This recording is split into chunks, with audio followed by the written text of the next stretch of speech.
Hello everyone, in today's video we're going to be going over how to perform a side kick for pumse. Let's get started. So when you're first learning this kick, I recommend finding something that you can use to help you keep your balance. So here we have a rail. This is to help our students keep their balance when they're first learning techniques. But if you're at home, you can use a wall, just rest your hand on the wall and that can help you keep your balance. So step number 1 for side kick is going to be raise your knee up. Make sure your guard is up before you even initiate that. I'm going to practice with my leg in front. The kicking leg's going to start in front. However, in a lot of pumse, you actually initiate the kick with your rear leg. But when you're first learning it, to make it easier, whenever you're grabbing your wall or rail or whatever you're using to keep balance, we're going to start with the leg in front. Okay? So guard up, stand tall, and then make sure your foot facing forward. From here, step number 1 is raise your knee straight up. And pay attention to my foot position. For side kick, we want our foot to be flexed. So whenever we do kick, we're going to be striking with the heel right here. So step number 1 is raise your knee up. Step number 2 is going to be pivot your standing foot 180 degrees or until your toes are behind you. So you can see my foot is slightly pivoted whenever I raise my knee up. From this pivot, I'm going to continue turning my foot until my toes are facing behind me.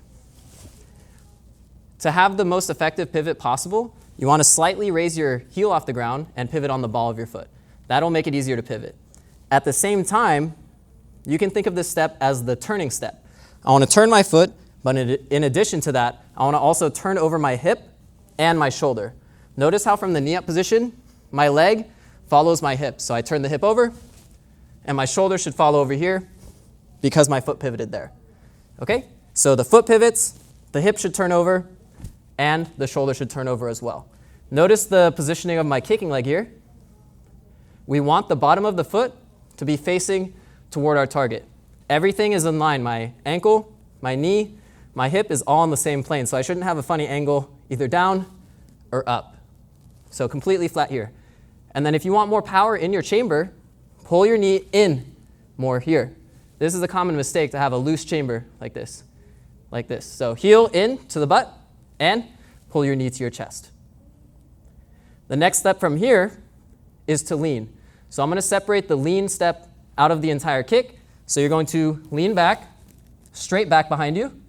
Step 4, kick. Straighten your leg out all the way. Strike with the heel. Step 5, pull back. Step 6, pop back up. Step 7 will be a repivot. So I want to pivot back to the original position I was in before. And then step 8 will be set my leg down. Now I'm going to give you a couple of different tips for each of the steps.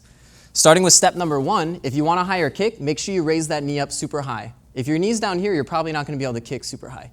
So knee up for step number 1. Whenever you're transitioning into step number 2, try to keep your knee the same level. So do not drop it down when you turn. That's a common mistake I tend to see. So the knee's up. When I go to step 2, which is the turn, keep it up at that same height. 2, right there. Pull it into your chest and show the bottom of your foot to your target. Step 3 is lean. Make sure you do not bow this direction. I lean directly back this way. And I want to keep my eyes straight so I can look at my foot when I kick.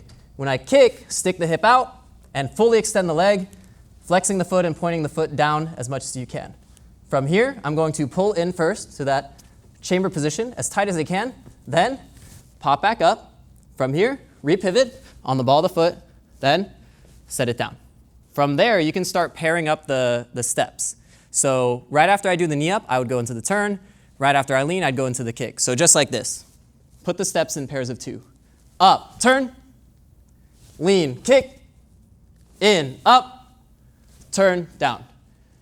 And then from there, the next progression, this is getting a lot closer to full side kick. So just like this. I stop after the knee up. So knee up. Now I do the next 3 steps as close together as possible. Turn, lean, kick. Next 3 steps as close together as possible. In, up, turn, down. And that will get you super close to the full side kick. So from this progression, I would recommend keep practicing that sort of breakdown until you're pretty comfortable with your balance. And then start progressing, relying less and less on whatever you're holding. So it's there, but if I do lose my balance, I can catch it. I can grab it or catch myself on the wall. And then once you're pretty comfortable with that, you're not falling too much, then progress to no longer having that that assistance with you. Speed can be your friend whenever you're no longer using the assistance, but it is good to practice the breakdown to make sure you're still performing the full technique. So up, turn, lean, kick, in, up, turn, and down. Once you're pretty comfortable with the breakdown without assistance, then you can just start throwing it full speed. But do not forget the knee up, because that's the very first step of the kick. If you skip the knee up, the rest of the kick is probably not going to be correct. Okay, so really throw that knee up as high as you can. It is okay for it to take a slight curve, but you don't want to completely skip the knee up and go at an angle too much. All right, up as much as you can, then turn, kick, in, down. A couple extra tips I want to give you whenever performing full speed to help you keep your balance. Make sure you keep your eyes straight, and whenever you're leaning, lean straight back. Do not bow this way. Push your hips out. If you're losing your balance, you're struggling with keeping your balance during the kick, then pay attention to how you're losing your balance. For example, if I'm kicking and I'm falling this way, that's probably because I'm leaning too much this way. So I should push my hips out more. If I'm falling back this way, probably pushing my hips out too much. If I'm falling forward, I'm probably not leaning straight back enough. If I'm falling back, probably leaning back too much. So sort of think about what you're messing up on and then adjust accordingly. A lot of the time, people just don't lean back enough, and then that's why they fall forward. They kick, and then they fall forward like this. So to counter the weight that's out when we're kicking, that's why we lean back. You have to lean back when that kick's out, then pop back up. Also, to help you keep your balance, actually think about keeping your balance. And then all of the other techniques should contribute to helping you keep your balance. So the pivot, and then the lean, all that sort of technique. To make your kick a little cleaner, make sure your guard's in really nice and stick your hip out. Give the illusion of your leg being super long. Stick your hip like that when you kick. Don't have a tight kick like this. Hip out.